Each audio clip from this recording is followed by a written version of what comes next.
Hey there, YouTube. Don Chamberlain, Great Wave Engineering here. Last April, I posted a video about a BioGravel testing on one of my small filters. I just realized reviewing my videos that I never posted the results, so I hope to cover that now. The quarantine tank is approximately 500 gallons. At the start of testing, we had 6 koi in there with a estimated fish load of about 10.5 grams per gallon.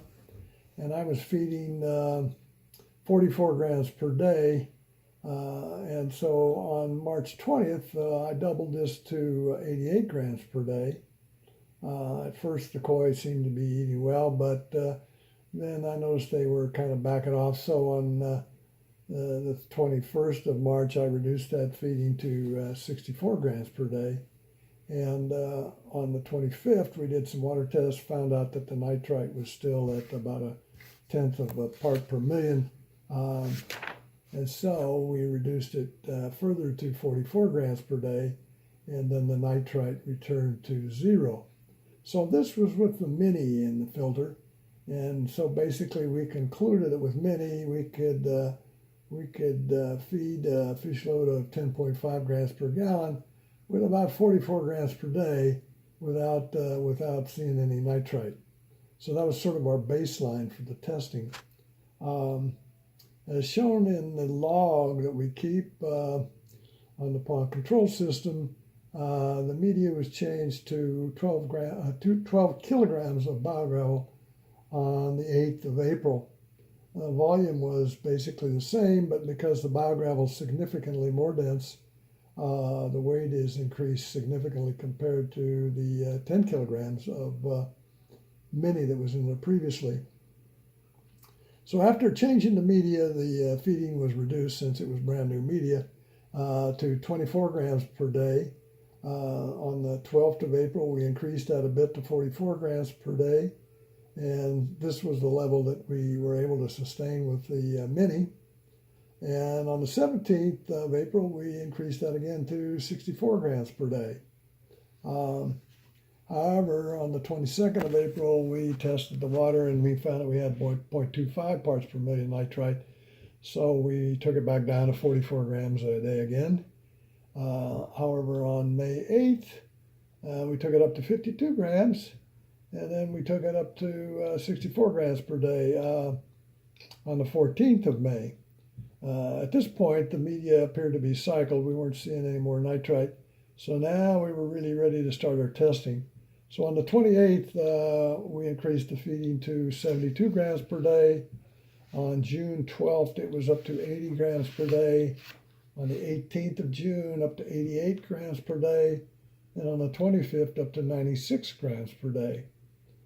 Now, on the 28th of June, all the fish were removed from the pond. I had to reseal it. So now we had a lot bigger load in the quarantine tank. We had about 14 grams per gallon fish load in there after we moved the fish in there, the additional fish. And we continued feeding there at 96 grams per day for a bit. We kept some of the other koi in another tank, but unfortunately one or more of them spawned in that tank, so then we had to make some further adjustments, move fish around a little bit, and we wound up with 24 grams per day or 24 grams per gallon of fish load in the quarantine tank. So on the 2nd of July, I was feeding 112 grams per day, but I found when I did a test that nitrite was now up to 0.3 part per million. So we backed that off pretty quickly to 96 grams the next day. And then on the 4th, we took that back down to 64 grams per day. Well, we still had problems with spawning. I had one of them, large females still in the other tank. So I moved her into the quarantine tank, took a couple of smaller koi out, and as a result, we wound up with a fish load, estimated fish load in the quarantine tank of about 31.9 grams per gallon. But we continued increasing the feeding to see what we could do. On the 16th of July, we were back up to 72. Then on the 22nd, up to 88 grams. Had to back that off a bit. We had a little nitrite, back down to 80 on the 30th. 31st, we were back up to 88. And on August 4th, we were up to 96. And I had to back off again when we saw nitrite. So on the 12th, we were at 88 grams per day. So basically, we found that we could get zero nitrite with 88 grams per day with a fish load of about 31.9 grams per gallon, compared with our previous baseline of 44 grams per day with a fish load of 10.5 grams with the mini. So that was pretty impressive results. Now, I have to mention that during this testing, we did increase the temperature up to 72 degrees and then up to 75 degrees to simulate summer conditions to get a real feel for what we could do in summer conditions when we'd be feeding more heavily. So it's not a strict comparison. The water temperatures weren't quite that high when we were feeding with the mini, but still, I think it's clear that the BioGravel performed much, much better.